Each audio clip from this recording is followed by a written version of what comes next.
Hello friends, मैं doctor Sandeep Mishra, general surgeon, अविरल hospital Gomti Nagar Lucknow से।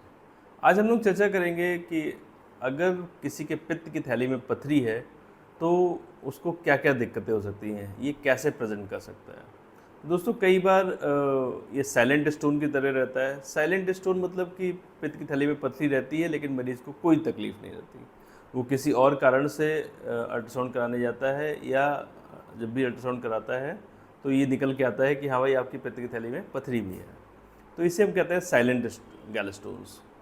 फिर दोस्तों किसी किसी में पथरी की वजह से तेज दर्द उठता है जिसको हम लोग बिलियरी कोलिक कहते हैं कि पथरी जब उसके पित्त की थैली के नेक में आके फंसती है तो उसकी वजह से वहाँ पे मरोड़ टाइप से तेज़ दर्द होता है और इतनी तेज़ दर्द होता है कि पेशेंट को कई बार हॉस्पिटल जाना पड़ता है, दवाएं लेनी पड़ती हैं, तब सही होता है। फिर दोस्तों इसको बिलियरी कोलिक बोलते हैं। इसके बाद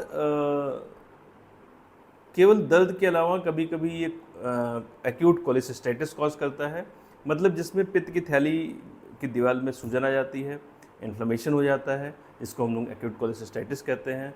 इसके अपने लक्षण होते हैं, कई बार दर्द, बुखार, और अगर ये कॉम्प्लिकेट हो गया तो परफोरेशन, एब्सेस, ये सारे गैंग्रीन, ये सब सिम्टम डेवलप होने लगते हैं।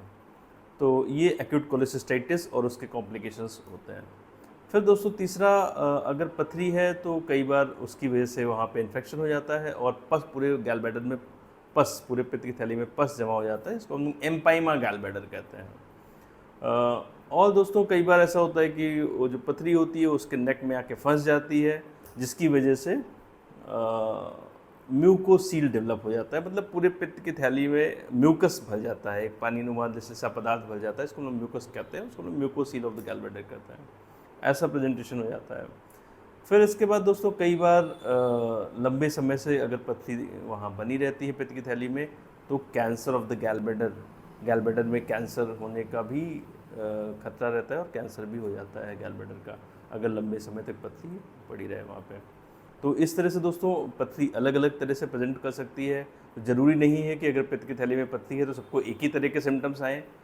ये अलग अलग तरह से प्रेजेंट हो सकता है। और ये तो तब की बात है जब पित्त की थैली में पथरी है और पित्त की थैली में ही बनी हुई है। अगर वो वहाँ से निकल के बाहर कॉमन बाइल डक्ट में जाती है या इंटेस्टाइन में चली जाती है तो फिर उसके अपने अलग सिम्टम्स आते हैं जिसको हम लोग आगे के वीडियो में चर्चा करेंगे। Thank you.